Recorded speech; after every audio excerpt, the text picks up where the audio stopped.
A block of mass 4 kg and volume 5 into 10 to the power minus 4 meter cube is suspended by a spring balance in a lift which is accelerating. कुछ इस तरह की situation, एक lift है,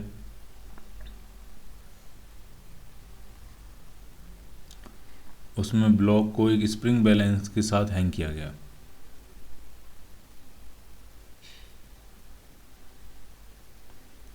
ये lift accelerate कर रही है। ब्लॉक का मास दिया है आपको m 4 kg और ब्लॉक का आपको वॉल्यूम दिया है v।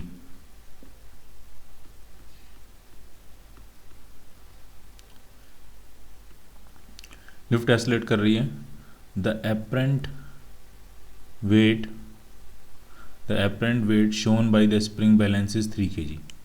और जो एपरेंट वेट है वो एक्चुअल वेट से कम दिखाया जा रहा है, तो वो तभी हो सकता है जब लिफ्ट कहाँ एक्सेलरेट कर रही हो, नीचे की तरफ, क्योंकि अगर लिफ्ट ऊपर की तरफ एक्सेलरेट कर रही होगी तो एपरेंट वेट एक्चुअल वेट से ज़्यादा होता है। ठीक, अब एपरेंट वेट कितना है, 3 kg।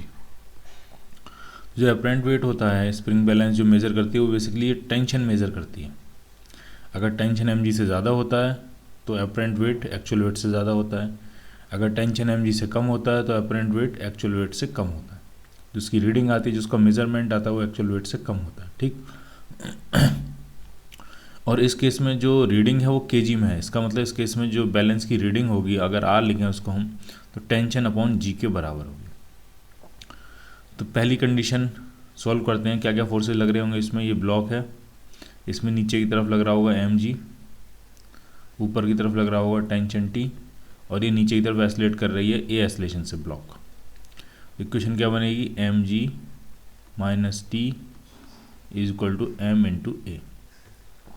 तो यहाँ से टेंशन कितना आ जाएगा, तो आ जाएगा m टाइम्स g माइनस ए, और जो रीडिंग आएगी उसकी रीडिंग, स्प्रिंग बैलेंस की रीडिंग, तो kg में है रीडिंग, इसका मतलब टेंशन अपॉन g होगी।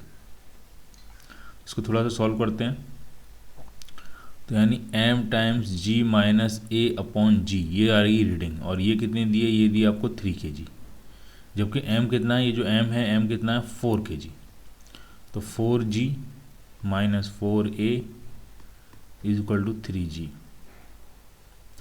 4a आपका बन गया g और a बन गया आपका g/4, यानी g/4 एक्सेलरेशन से लिफ्ट जो है वो नीचे की तरफ एक्सेलरेट कर रही होगी। एपरेंट वेट से हमने क्या निकाल लिया, लिफ्ट का एक्सेलरेशन फाइंड कर लिया हमने। ठीक, उसके बाद क्या कह रहे हैं, उसके बाद कह रहे हैं now the block is emerged in water in a container inside the lift. Lift के अंदर कंटेनर में ब्लॉक को जो है वो पानी के अंदर इमर्ज कर दिया जाता है, तो उसका एपरेंट वेट जो है वो आपसे पूछा गया। यानी इस तरह की सिचुएशन अब और क्रिएट हो गई है। ये कंटेनर है, उसमें पानी भरा हुआ है और उसके अंदर इस ब्लॉक को इमर्ज कर दिया जाता है। तो जैसे आप इमर्ज करोगे लिफ्ट के अंदर, तो इसमें एक फोर्स और लगना शुरू हो जाएगा ऊपर की तरफ, एफ अप। बाकी जो फोर्सेज लग रहे थे वो अपनी जगह लगेंगे, एक फोर्स और लगना शुरू हो जाएगा, एफ अप, और ये जो टेंशन टी है वो कम हो जाएगा। तो अब जो इक्वेशन बनने वाली है वो इस तरह से बनने वाली, नीचे की तरफ तो mg लग रहा होगा, तो इक्वेशन बनेगी mg minus tension T dash, क्या देते हैं अब नया tension T dash, minus F up is equal to m into a. नीचे की तरफ mg, ऊपर की तरफ टेंशन लग रहा है और एफ अप भी लग रहा है, और लिफ्ट नीचे की तरफ एक्सेलरेट कर रही है, तो नीचे वाला फोर्स क्या होगा, ज़्यादा। ठीक है, ए की वैल्यू हम फाइंड कर सकते हैं, कितनी है, g/4। तो टेंशन टी डैश जो आया वो आपका आया 3mg/4, ए की वैल्यू g/4 करके इधर लेके जाएंगे तो क्या माइनस हो जाएगा इससे, minus F up. F up खुद में क्या होता है, एफ अप खुद में होता है आपका weight of liquid displaced. Weight के लिए वॉल्यूम आपको दिया है 5 इंटू 10⁻⁻⁴ इंटू वाटर की डेंसिटी 10⁻³ इंटू जी। ये सब कुछ कैंसिल आउट होगा, कितना बचेगा यहाँ पे 5 बचेगा। इस तरफ कितना आने वाला है 3/4 इंटू मास जो है वो 4 kg है, जी की वैल्यू 10 और ये बचा 5। एफ अप में हमने थोड़ी सी गड़बड़ कर दी। एफ अप में जो ग्रेविटी की वैल्यू पुट करेंगे वो इफेक्टिव ग्रेविटी पुट करेंगे, और अगर नीचे की तरफ एक्सेलरेट कर रहा है तो इफेक्टिव ग्रेविटी हो जाएगी आपकी g-a। तो ये जो 10 था यहाँ पे 10 की जगह 10 माइनस 10/4 पुट करेंगे, जी माइनस ए, जी था 10 माइनस 10/4 तो ये वजह 2.5, ये पुट करेंगे। ठीक, तो ये आएगा आपका 5 इंटू 10⁻⁻1, 10⁻3 से 10⁻⁻4 कैंसिल करेंगे तो -1 बचेगा। ठीक है, और इंटू आपका जाएगा 10 माइनस 2.5 तो ये आ जाएगा 7.5, 4 से 4 कैंसिल आउट हो गया, ये आया आपका 30 माइनस 5 इंटू 7.5 डिवाइडेड बाई 10, ये आया एपरेंट, सॉरी ये आया टेंशन टी डैश। तो जो अब नई रीडिंग आएगी उस स्प्रिंग बैलेंस की आर डैश, तो वो सिंपली क्या हो जाएगा टी डैश अपॉन जी, 10 से क्या कर देंगे डिवाइड, तो ये आ जाएगा 3 माइनस 5 इंटू 7.5 अपॉन 10 इंटू 10। तो इसको आप सॉल्व कर लोगे और आपको इस नई रीडिंग स्प्रिंग बैलेंस की मिल जाएगी। Clear. A ball of mass 1 kg falls from a height of 5 metre above the free surface of water. कुछ इस तरह की सिचुएशन है, एक फ्री सरफेस है वाटर की और उसके ऊपर से एक बॉल को गिरा रहे हैं। ठीक, कितनी मीटर हाइट से, तो ये जो हाइट है ये 5 मीटर हाइट दी हुई है आपको। ठीक, the relative density of solid ball is 2/3, ball जो है वो पानी से हल्की है, उसकी रिलेटिव डेंसिटी कम है 1 से, 2/3 है। The ball travels a distance 2 metre under water and becomes stationary. तो ये जब बॉल अंदर जाएगी पानी में इस तरह से, पहले इसकी स्पीड बढ़ती जाएगी और जैसे ही पानी के सरफेस के अंदर घुसेगी तो इसमें जैसे ही अंदर एंटर करेगी तो इस पर जो एफ लग रहा होगा वो mg से ज़्यादा होगा। तो ये बॉल रिटार्ड करती हुई जाएगी और एक मोमेंट पे आके फिर से वो कहाँ आ जाएगी, रेस्ट में आ जाएगी,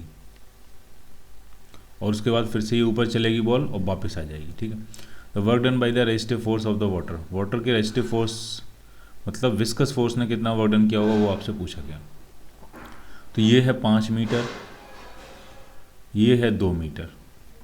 ठीक, इसमें जब ये मूव कर रही है बॉल तो सिर्फ एक ही फोर्स लग रहा है, क्या mg, लेकिन mg तो आप पॉइंट A से लेकर पॉइंट B तक लगेगा, पूरे लास्ट तक लगेगा, लेकिन जो एफ अप होगा फोर्स वो सिर्फ इतने 2 मीटर डिस्टेंस में लगेगा एफ अप, और mg तो आपका लास्ट तक लगेगा।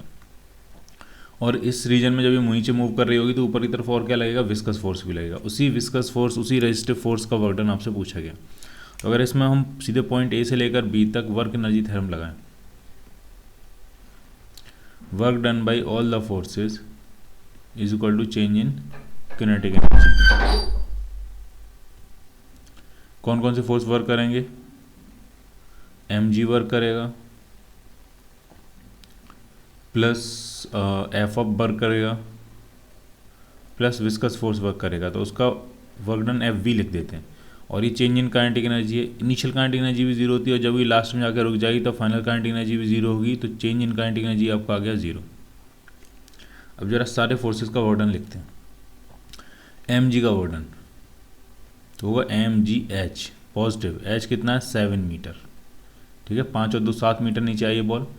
एफ का वर्क डन निगेटिव होगा क्योंकि एफ लग रहा है ऊपर और डिस्प्लेसमेंट हो रहा है नीचे, तो माइनस एफ होता कितना है, तो एफ होता है mg upon relative density, that will be 2/3, और डिस्प्लेसमेंट कितना लिया इसने 2 metre only, plus work done by viscous force, ये आपसे पूछा गया। बाकी इन सबका सम क्या होगा 0। जो बॉल का मास दिया वो 1 kg दिया है, तो m की वैल्यू 1 kg है, तो विस्कस फोर्स का जो वर्क डन जो आया ये 2 से 2 कैंसिल आउट हो जाएगा, ये 3 ऊपर पहुंचेगा, तो विस्कस फोर्स का जो वर्क डन आ जाएगा वो आ जाएगा -7 mg plus 3 mg, that will be -4 mg। m की वैल्यू 1, g की वैल्यू मान लेते हैं 10, so the answer will be -40 joule.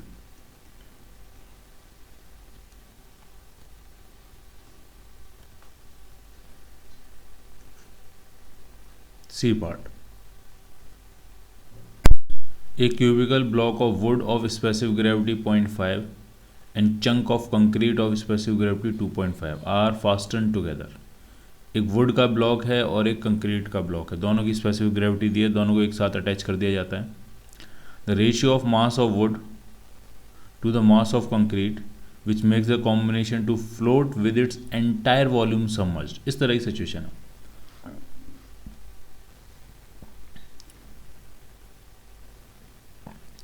एक कंबाइंड ब्लॉक मान लिया बनाया गया,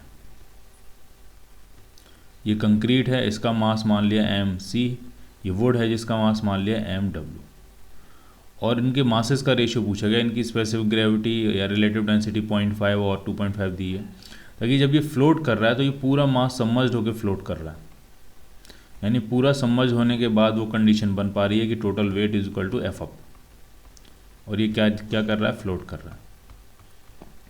बना लेते हैं, कोई दिक्कत नहीं। इक्वेशन क्या बनेगी, इक्वेशन टोटल वेट कितना है, mw प्लस mc g, ये टोटल वेट हो गया, is equal to F up. जब पूरे लिक्विड डिप होते हैं तो जो एफ अप होता है वो mg अपॉन रिलेटिव डेंसिटी के बराबर होता है। तो वाटर को जब इसने डिस्प्लेस किया है, अगर हम वुड वाले ब्लॉक की बात करें तो वुड वाले ब्लॉक पे कितना एफ अप लगेगा, तो mwg upon its relative density that will B 0.5। Concrete वाले ब्लॉक पे कितना एफ अप लगेगा, तो वो हो जाएगा mcg over it's relative density 2.5। बस कुछ नहीं, अब इसको सॉल्व भी करना है और आपको आंसर मिल जाएगा। आपसे पूछा रेशियो किसका, ratio of mass of wood to the mass of concrete, mw over mc का रेशियो पूछा गया, तो ये आ गया mw plus mc is equal to, ये बन गया 2mw प्लस ये बन गया आपका 0.4 mc। इस mc को इस तरफ ले आएंगे तो इधर आएगा 0.6 mc is equal to mw, और mw और mc का ही रेशियो पूछा गया, तो 0.6 का मतलब 3/5 आपको आंसर मिल जाएगा, C part. A cylinder of mass capital M and density d1 hanging from a string is lowered in a vessel of cross sectional area A। इस तरह की सिचुएशन है, एक वेसल है जिसका क्रॉस सेक्शनल एरिया आपको A दिया हुआ है यहाँ पे, और उसके अंदर एक सिलेंडर को लोअर किया जाता है इस तरह से। मान लिया एक सिलेंडर है ये,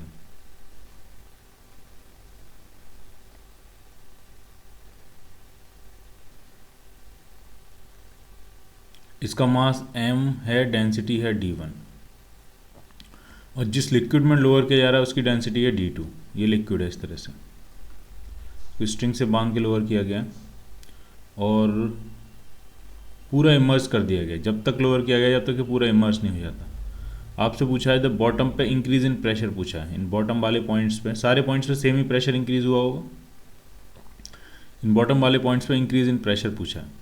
तो इस लिक्विड पे पहले अपने लिक्विड की वजह से कुछ वेट लग रहा होगा, कुछ फोर्स लग रहा होगा, उस फोर्स अपॉन एरिया को प्रेशर कहते होंगे।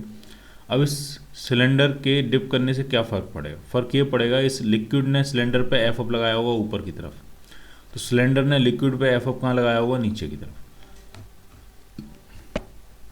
तो कितना एक्स्ट्रा फोर्स सिलेंडर ने लिक्विड पे लगाया वो एफ अप के बराबर ही होगा, और वो क्या होता है mg upon relative density, mg upon relative density. Relative density का मतलब हुआ density of object upon density of liquid, इतना एफ अप लगाया होगा।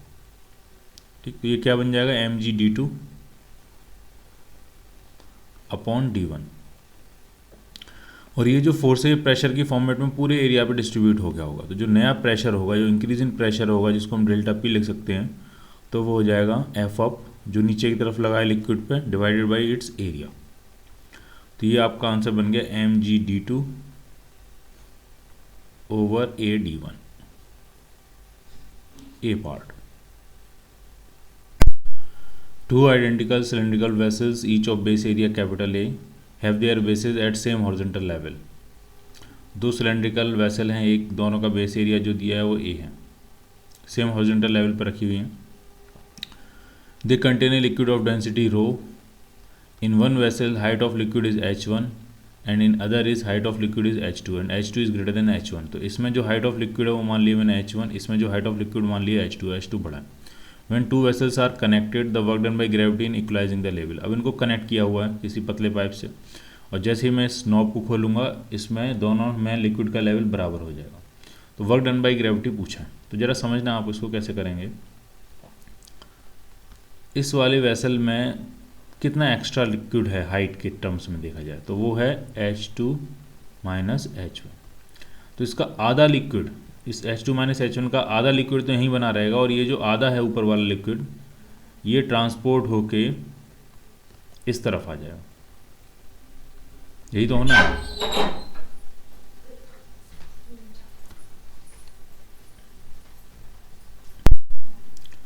तो ये जो H2 माइनस H1 का आधा जो लिक्विड है वो यहाँ से ट्रांसपोर्ट होकर यहाँ आ जाएगा और दोनों लिम्स में लिक्विड का लेवल क्या हो जाएगा, दोनों सिलेंडर्स में लिक्विड का लेवल बराबर हो जाएगा।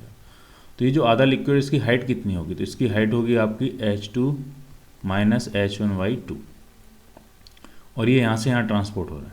ठीक है, कितना नीचे आ रहा है ये, तो ये इतना ही नीचे आ रहा है जितना ही इसकी हाइट है, उतना ही ये कहाँ आ जा रहा है, नीचे आ जा रहा है। ठीक है, तो वर्क डन बाई जो ग्रेविटी होता है वो होगा mg डेल्टा एच। अगर ये कोई भी m मास g की ग्रेविटी में डेल्टा एच नीचे आ रहा है तो मास कितना है, तो मास है आपका H2 माइनस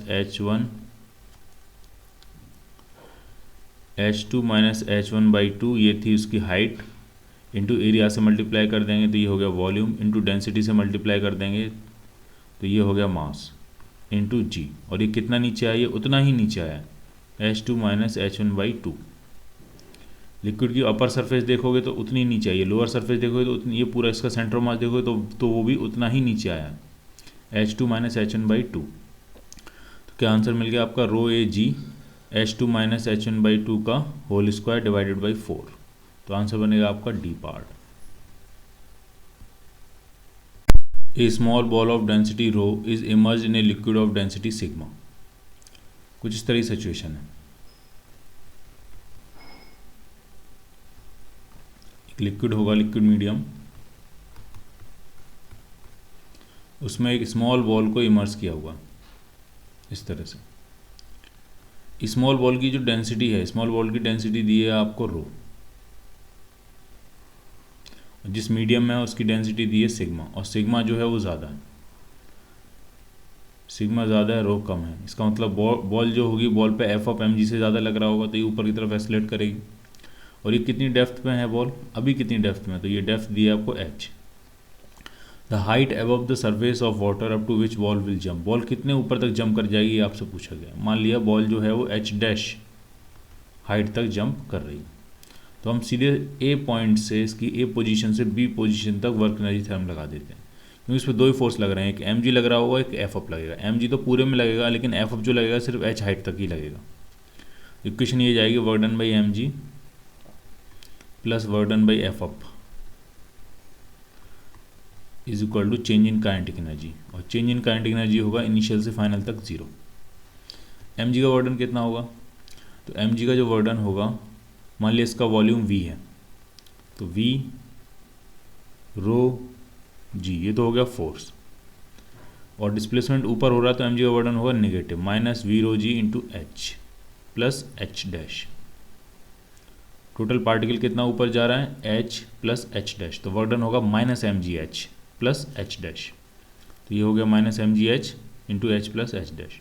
एफ अप का वर्क डन कितना होगा, तो जो एफ अप का वर्क डन होगा वो पॉजिटिव होगा, वो कितना होगा, तो वॉल्यूम मान लिया इसका v, किस लिक्विड में डूबा हुआ है, सिग्मा इंटू जी, ये हो गया एफ अप, और ऊपर डिस्प्लेसमेंट कितना दे रहा है h, ये एफ अप का वर्क डन होगा, ये पॉजिटिव है, और इन दोनों का वर्क डन का सम क्या होगा, change in kinetic energy, that will B 0।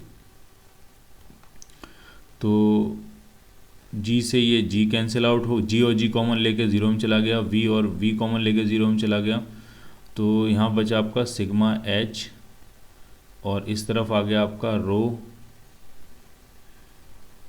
h plus row h dash. तो आपसे h डैश पूछा गया है, तो रो h डैश जो मिल जाएगा आपको, वो मिल जाएगा h times sigma minus rho. h dash निकालने के लिए रो से डिवाइड कर देते हैं, तो ये बन गया सिग्मा अपॉन रो माइनस 1। तो क्या आंसर बनेगा आपका, बी पार्ट।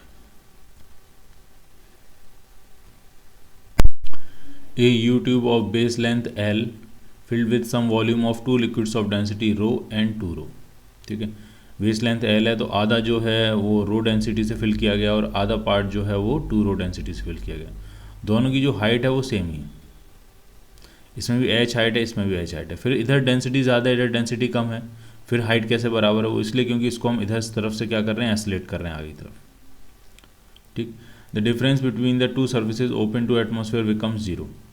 ठीक है, दोनों की हाइट का लेवल सेम है तो उनके बीच में हाइट में जो डिफरेंस है वो जीरो है, वही हाइट आपसे पूछी गई है। ठीक, इस क्वेश्चन को कैसे करेंगे, इसमें 2 पॉइंट कंसीडर करते हैं, एक पॉइंट यहाँ कंसीडर करते हैं पॉइंट 1, एक पॉइंट यहाँ कंसीडर करते हैं पॉइंट 2, और इनके प्रेशर डिफरेंस की इक्वेशन लिखते हैं, एक बार हॉरिजॉन्टल कॉलम से, एक बार हॉरिजॉन्टल ट्यूब से, और एक बार वर्टिकल कॉलम से। तो पहले वर्टिकल कॉलम से लिखते हैं P2 minus P1।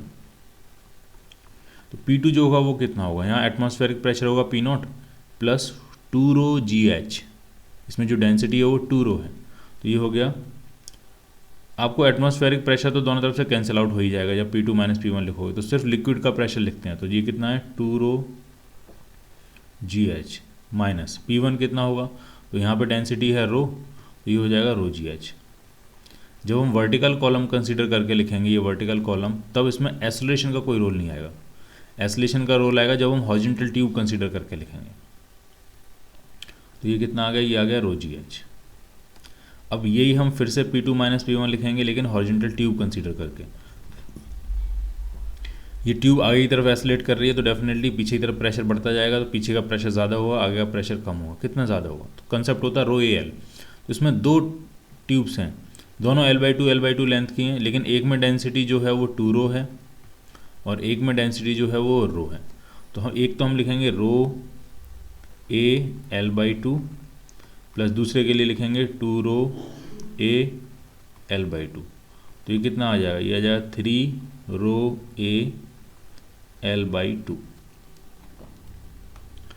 P2 minus P1 दोनों बराबर करके देखेंगे, इक्वेट कर देंगे, दोनों ही P2 माइनस P1 है, तो रो GH जो आपका आया वो आपका आया 3/2 टाइम्स रो AL, रो से रो कैंसिल, तो H कितना आ गया, तो H आ गया 3AL/2G। इतनी हाइट होगी लिक्विड कॉलम में दोनों तरफ, बी पार्ट।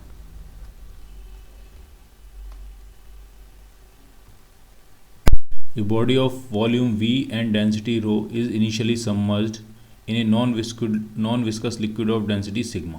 इस तरह की सिचुएशन,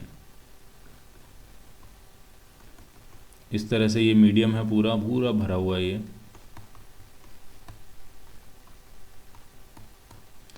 और इसमें एक ऑब्जेक्ट है उसको सबमर्ज किया हुआ है, इसका वॉल्यूम दिया है V, इसकी अपनी डेंसिटी है रो और जिस मीडियम में है उसकी डेंसिटी है सिग्मा, और सिग्मा ज़्यादा है, इसका मतलब इस पर एफ जो होगा वो mg से क्या होगा, ज़्यादा होगा। जब ये ऊपर की तरफ बॉल उठेगी तो एस्लेट करती हुई उठेगी और ये कुछ ना कुछ काइनेटिक एनर्जी गेन करेगी। तो वही पूछ रहे हैं, if it is rises by it self through a height small h in the liquid, it's kinetic energy कितनी होगी। सिंपल से करेंगे हम इसको कि वर्डन बाई ऑल द फोर्सेस किसके बराबर हो जाएगा, आपका चेंज इन काइनेटिक एनर्जी के बराबर। कौन कौन से फोर्स वर्क करेंगे, तो एफ का वर्क डन तो होगा पॉजिटिव और mg का वर्क डन होगा नेगेटिव, दोनों का वर्क डन का सम जो होगा वो हो जाएगा increase in kinetic energy change in kinetic energy के बराबर, जो कि final kinetic energy minus initial kinetic energy होगी। इनिशियल कितनी है 0, क्योंकि ये कहाँ से स्टार्ट कर रहा है, रेस्ट से स्टार्ट कर रहा है। तो एफ का वर्क डन कितना होगा, तो एफ होता है v sigma g into height कितनी h, ये एफ का वर्क डन होगा। mg का वर्क डन कितना होगा, तो नेगेटिव होगा v रो g इंटू एच, ये mg है इंटू हाइट h, ये एफ है इंटू हाइट h, दोनों का वर्क डन, और ये फाइनल काइनेटिक एनर्जी kf के बराबर है। तो kf कितना मिल गया, काइनेटिक एनर्जी कितने अमाउंट से राइज कर जाएगी उसकी, तो h इंटू वी तो आ गया कॉमन और g भी कॉमन आ गया, अंदर बचा है सिग्मा माइनस रो। क्या आंसर बनेगा आपका ए part. A cubical block of size 10 cm floats at the interface of an oil and water। ऊपर जो है वो ऑयल है, नीचे जो है ये वाटर है। The pressure above that of atmosphere, atmospheric pressure के कितने एक्स्ट्रा प्रेशर होगा at the lower face of the block, block के लोअर फेस पे यानी इस सरफेस पे। अगर मैं अलग से बनाऊँ तो इस तरह की सिचुएशन है, ये ब्लॉक है 10x10x10 का है और ये 2 इंटरफेस पे फ्लोट कर रहा है। ये मान लिया इंटरफेस है, इसके ऊपर जो है वो ऑयल है और नीचे जो है वो वाटर है। और ये वाटर में कितना सबमर्ज्ड है वो दिया हुआ है, आपको क्वेश्चन में दिया है 2 सेंटीमीटर। और इसके बॉटम पे कितना प्रेशर होगा वो पूछा है, तो इसके बॉटम पे वही प्रेशर होगा जो कि इस लेवल पे प्रेशर होगा, क्योंकि एक सेम हॉरिजॉन्टल लेवल पे सेम लिक्विड में लिक्विड एट रेस्ट पे प्रेशर क्या होता है, सेम। तो यहाँ जो प्रेशर होगा P वो होगा एटमॉस्फेयर प्रेशर के अलावा पूछा कितना होगा, तो वो होगा ऑयल की वजह से प्रेशर। ऑयल की जो लेंथ दी है वो आपको दी है 10 सेंटीमीटर, यानी 10 सेंटीमीटर ऑयल कॉलम की वजह से pressure plus 2 centimetre water column की वजह से प्रेशर। कितना हो जाएगा, फॉर्मूला होता है रो जी एच। ऑयल की डेंसिटी दी है 0.6 सीसी ग्राम पर सीसी, तो इसको अगर कन्वर्ट करोगे केजी पर मीटर क्यूब में तो इंटू 10⁻³ बन जाएगा। रो जी की वैल्यू 10 और एच कितना है 10 सेंटीमीटर यानी 0.1 प्लस रो जी एच किस में लगाएंगे, वाटर में भी लगाएंगे। वाटर की डेंसिटी सिर्फ 10⁻³ इंटू जी 10 और उसकी जो ये जो लिक्विड कॉलम की हाइट है वो 2 सेंटीमीटर यानी 0.02। इसी को हमें सॉल्व करना है। तो ये पॉइंट हटाया, ये 10 ख़त्म हो गया, ये पॉइंट हटाया, तो इसमें से तो एक 10 यहाँ से जाने वाला है, एक यहाँ से जाने वाला है, तो ये बचेगा नीचे, ये बचेगा 200 और ये कितना है, ये है 600 और ये है आपका 200। तो टोटल जो प्रेशर आया एक्स्ट्रा एटमॉस्फेरिक प्रेशर के अलावा कितना प्रेशर आया 800 newton per metre square, that will be D part. A sphere of solid material of specific gravity 8 has a concentric spherical cavity and just sinks in water। इस तरह का system में एक sphere है, ठीक, और उसके अंदर एक कंसेंट्रिक स्फेरिकल कैविटी है। इस तरह का कुछ सिचुएशन है, ठीक। यानी जो मटेरियल है इस रीजन में मटेरियल होगा, ये मटेरियल वाला रीजन है, अंदर जो है वो हॉलो है, एम्प्टी है, कैविटी है। इसकी स्पेसिफिक ग्रेविटी आपको दी है 8 और ये जस्ट सिंक होती है पानी में, यानी पानी में पूरा जस्ट डूब पाती है। इसका मतलब पानी में पूरा डूब के जो एफ ऑफ क्रिएट हो रहा होगा वो एग्जैक्टली इसके mg के वेट के इसके वेट के बराबर होगा, ठीक। जस्ट सिंक होने का मतलब ये हुआ।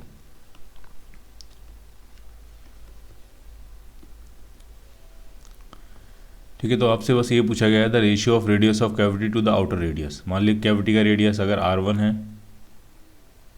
और आउटर रेडियस जो है वो r2 है, तो r1/r2 की वैल्यू आपसे पूछी गई है, ठीक है। तो इसमें इंपॉर्टेंट बात बस ये है कि जो पूरा डूबने के बाद जो एफ ऑफ क्रिएट हो रहा है, एफ ऑफ कितना क्रिएट होगा, तो मान लीजिए पानी में है, पानी की डेंसिटी मान लेते हैं सिग्मा, और ये जो मटेरियल बना है इसकी डेंसिटी मान लेते हैं रो, और ये आपको रो अपॉन सिग्मा दिया है, रो अपॉन सिग्मा आपको दिया है, स्पेसिफिक ग्रेविटी रिलेटिव डेंसिटी दी हुई है 8।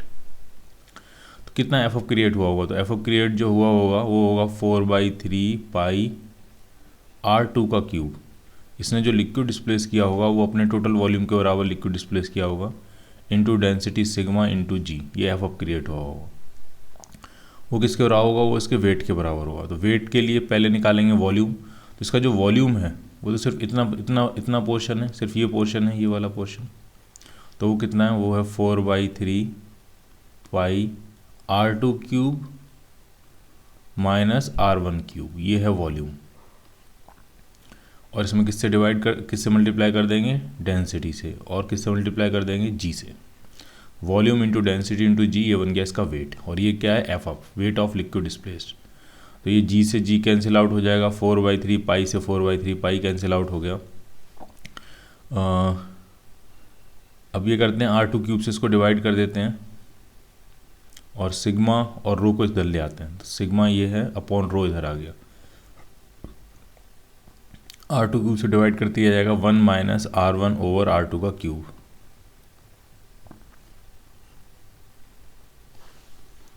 बस थोड़ा सा सॉल्व कर लेते हैं इसको। रो ओवर सिग्मा था 8, तो सिग्मा ओवर रो बनेगा 1/8 equal to 1 minus r1 over r2 का क्यूब। तो ये r1 ओवर r2 का जो क्यूब आने वाला है वो आपका आने वाला है 1 माइनस 1/8, दैट विल बी 7/8। तो r2 ओवर r1 का क्यूब यही पूछा, r2 ओवर किसका रेशियो पूछा है, ratio of radius of cavity to the outer radius, यानी R1/R2 ही पूछा गया है आपसे, R2/R1 नहीं, R1/R2 ही पूछा गया है। R1/R2 जो आने वाला है radius of cavity upon total radius, that will be 7⁻⁴ divided by 2। So the answer will be C part। A large block of ice 10 centimetre नहीं है, ये मीटर थिक है basically, 10 metre thick with a vertical hole drilled through it is floating in a lake. कुछ इस तरह की situation है, एक लार्ज ब्लॉक है,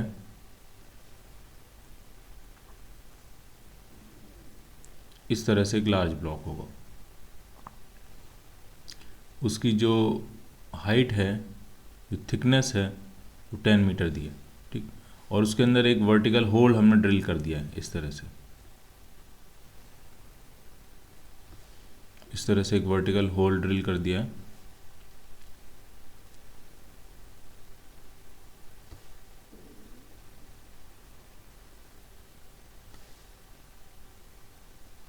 कुछ इस तरह की सिचुएशन होगी,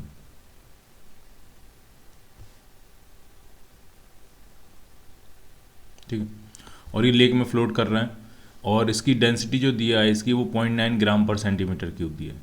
तो रिलेटिव डेंसिटी कितनी हुई 0.9, क्योंकि वाटर की डेंसिटी 1 ग्राम पर सीसी होती है। रिलेटिव डेंसिटी 0.9 हुई, इसका मतलब ये है इसका 90% हिस्सा जो है वो पानी में अंदर डूबा हुआ होगा, इमर्ज्ड होगा 90%, क्योंकि V emerged upon total volume जो होता है वो रिलेटिव डेंसिटी के बराबर होता है, ऐसा हमने थ्योरी में पढ़ा है। इसका मतलब 0.9 है अगर इसकी रिलेटिव डेंसिटी, तो 90% हिस्सा इसका पानी में डूबा होगा, सिर्फ 10% हिस्सा बाहर होगा। तो पानी अगर हम इसमें वर्टिकल होल बना देंगे तो पानी जो है वो स्वीप करके यहाँ तक आ जाएगा, इस लेवल तक आ जाएगा। अगर इसकी टोटल जो थिकनेस या हाइट 10 मीटर थी, तो 9 मीटर तो ये पानी में रहेगा, सिर्फ 1 मीटर जो है ये बाहर रहेगा। तो अगर इसमें हमें रोप डाल के पानी, बाल्टी से पानी भरना है इसके अंदर से, तो हमें बाल्टी की रोप की जो लेंथ चाहिए वो कितने मीटर चाहिए होगी, कम से कम हमें 1 मीटर तो चाहिए ही चाहिए, क्योंकि पानी का लेवल यहाँ है और बस रोप डाल के आप बकेट यहाँ से फिल कर लोगे अपनी। तो आंसर बन जाएगा आपका बी पार्ट।